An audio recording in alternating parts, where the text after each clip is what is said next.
Otep à tous, bien-aimés frères et sœurs.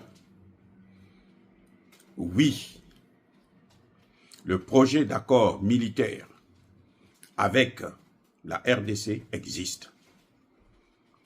Oui, le président Tshisekedi a manifesté son intention de relancer ces accords qui existent depuis 1999. Et il l'a fait à Doha. Le ministère russe des Affaires étrangères, ce n'est pas un ministère de voyous ou de bandits qui n'ont rien à faire que d'agiter ou de mentir à la communauté internationale. Les Russes, quand ils disent quelque chose, ils le font. Et ils font ce qu'ils disent. Si les Russes en ont parlé, c'est parce que, effectivement, ce dossier a été relancé. Mais, il y a un problème.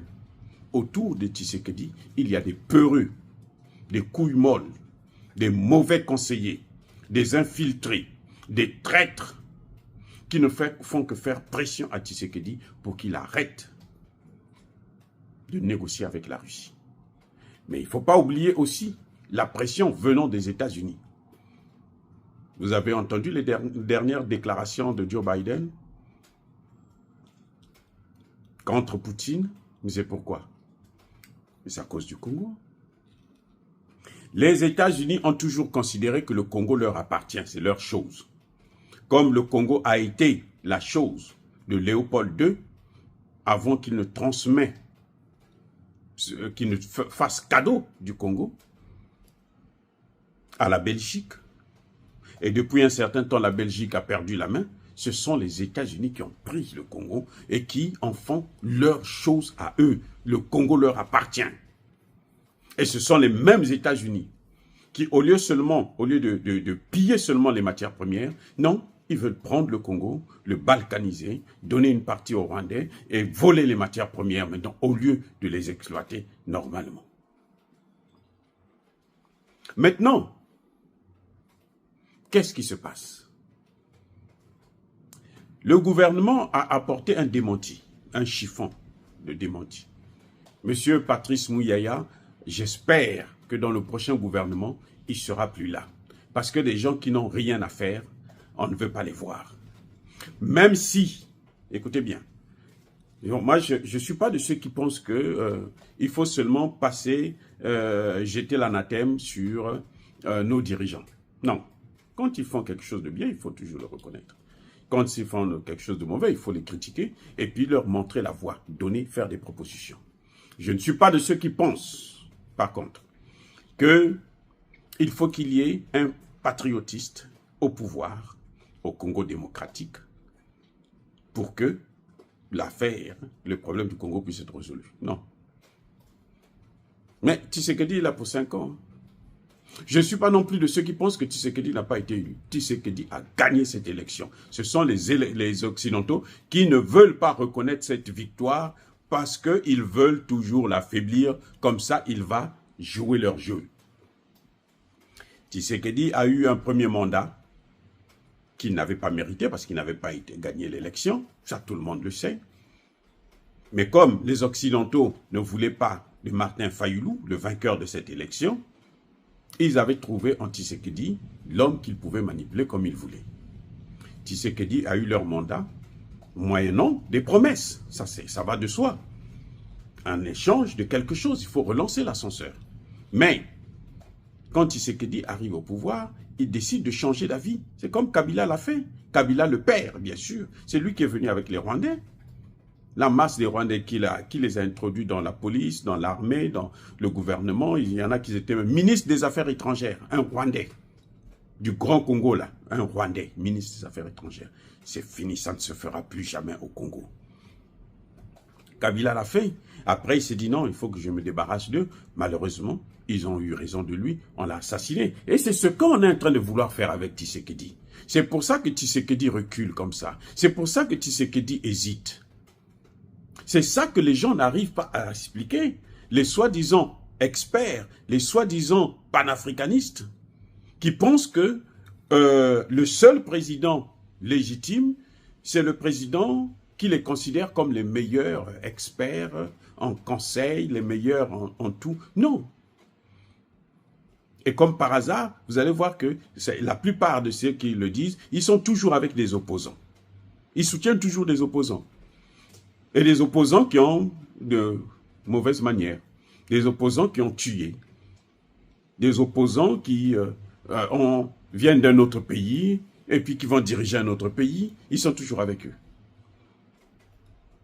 Le Congo appartient aux Congolais. C'est l'Afrique, certes. Ça n'appartient pas aux Africains. Ça n'appartient pas aux Rwandais. Lorsque nous parlerons des États-Unis d'Afrique, là, les Rwandais, les autres nationalités auront droit de citer au Congo. Mais pour l'instant, là, ce sont les Congolais qui ont droit de citer au Congo. Même moi qui suis du Congo-Brazzaville, je n'ai pas le droit de citer au Congo démocratique. Et oui, c'est comme ça que ça doit se passer. Nous menons le combat parce qu'en tant que panafricanistes, nous souhaitons qu'il y ait les États-Unis d'Afrique noire. Et pour ça, on a besoin de tous les pays. C'est pour ça que nous travaillons là-dessus. C'est pour ça que nous soutenons la libération du Congo. Parce que tant que le Congo démocratique n'est pas libre, l'Afrique centrale ne va pas décoller. Bref, vous voyez ce qui est en train de se passer. C'est que, au lieu de affaiblir, de passer le temps à affaiblir Tshisekedi, il faut plutôt l'encourager. Il faut mobiliser les Congolais. Parce que si Tshisekedi est allé parler à Doha, c'est parce que les Congolais ont marché. Vous avez vu, ils ont commencé à marcher sur l'ensemble du continent africain, du continent européen, aux États-Unis, au Canada. C'est ça qui a motivé Tshisekedi à aller de l'avant. Mais dès qu'on a parlé des accords, tout s'est arrêté. Parce que les gens se sont dit, il a compris le message, on y va. Mais il a un entourage infiltré. Mais qui veut se faire assassiner comme un petit vulgaire voyou? Non. Il a sa sécurité. Tshisekedi est entouré des traîtres, des généraux traîtres. Il y a des généraux là, au Congo là, qui sont multimilliardaires, qui ont des puits, hein, des mines qui leur appartiennent. Des généraux au Congo là, qu'ils vendent aux Chinois, qu'ils vendent aux Indiens, qu'ils vendent aux Américains, et toi qu'ils veulent, pourvu qu'on leur donne un peu d'argent. Et ceux-là, ils n'ont pas besoin que la situation s'arrange au Congo. Et ceux-là, ce n'est pas Tshisekedi qui les a menés. Hein. Les terroristes ne sont pas rentrés au Congo avec Tshisekedi. Tshisekedi est venu les trouver là.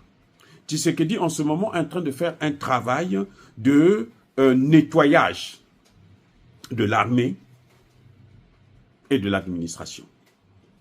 En tout cas, surtout de l'armée, ça avance. Pas plus tard qu'hier, on a même arrêté un député.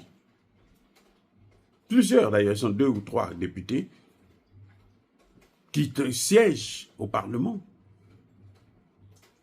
et qui travaillent pour Kagame. Et ils sont nombreux. Il y a des ministres qui, la journée, critiquent Kagame, la nuit, ce sont eux qui financent les interventions de Kagame. Je dis bien finance.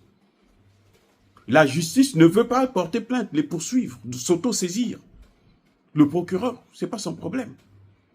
Voilà les problèmes que Tshisekedi a. Il n'y a pas d'armée au Congo. Il n'y a pas d'administration au Congo. On ne peut faire confiance à personne.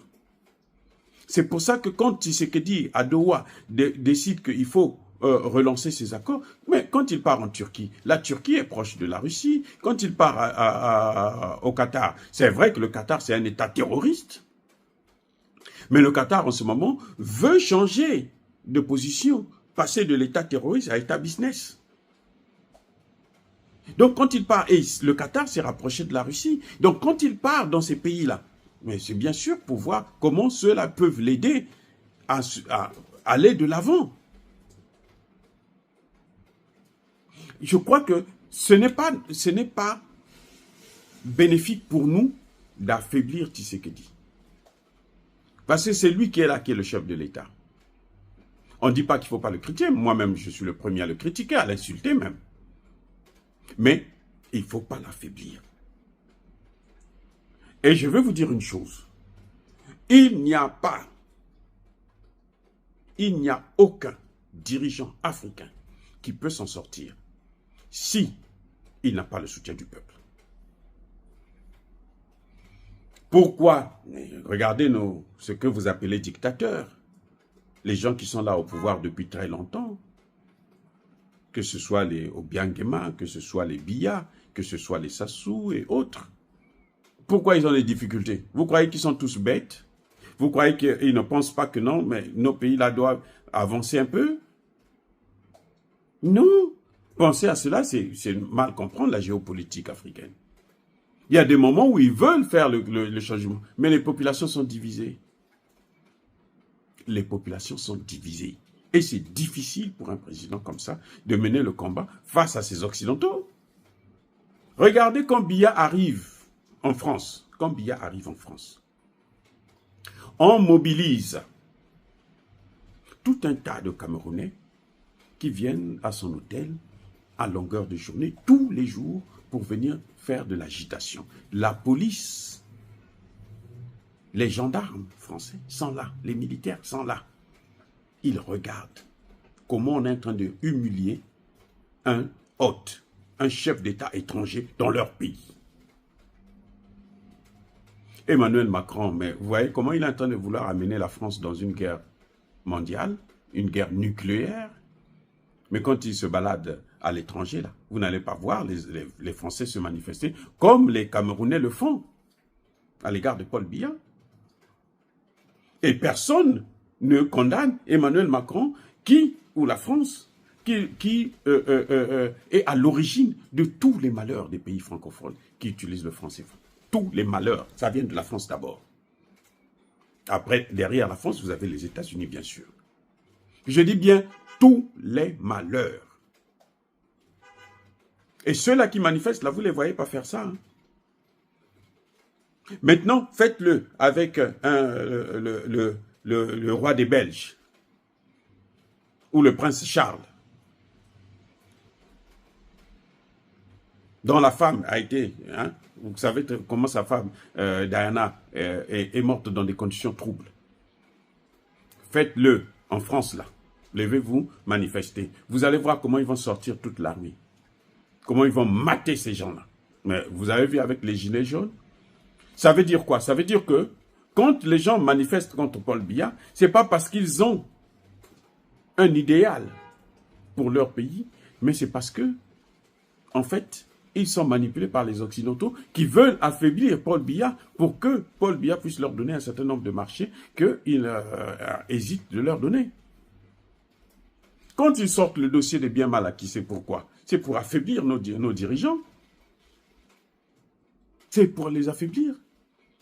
On a vu, et quand vous êtes venus au pouvoir avec leur aide, c'est très difficile.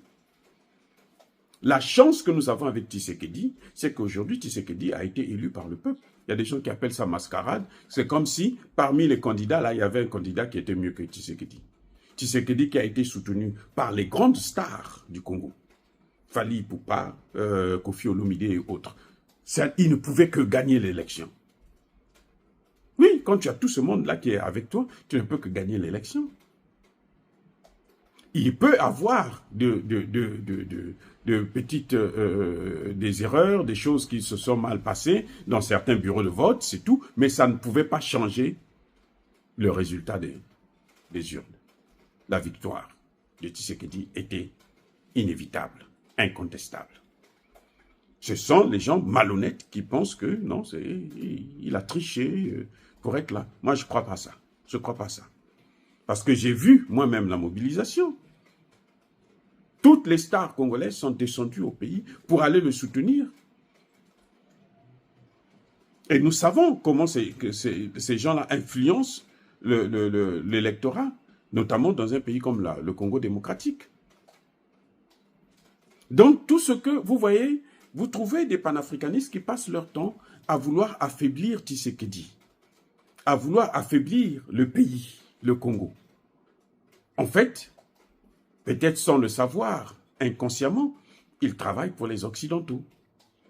Je dis bien peut-être sans le savoir. Il y en a qui sont conscients.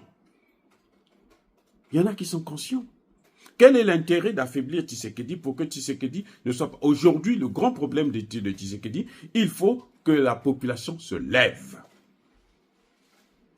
Plus la population va prendre conscience, va prendre le dossier, va imposer sa volonté, et Tshisekedi le fera. Mais seul, il ne pourra rien faire. Les gens là risqueront même de tourner cette population-là contre Tshisekedi lui-même. Et si la population se mobilise, comme on a vu avec les femmes qui ont parlé, qui ont chassé Bintou Keïta, les femmes, elles ont chassé Bintou Keïta le 8 mars, la journée de la femme.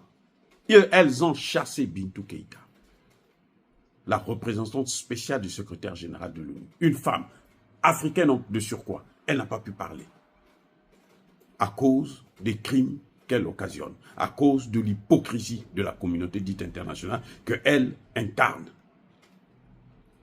Donc, quand on voit ce genre de mouvement, mais Tshisekedi sera obligé de plier. Si ça se reproduit, ça continue. Maintenant, au niveau des hommes, les gens prennent le relais.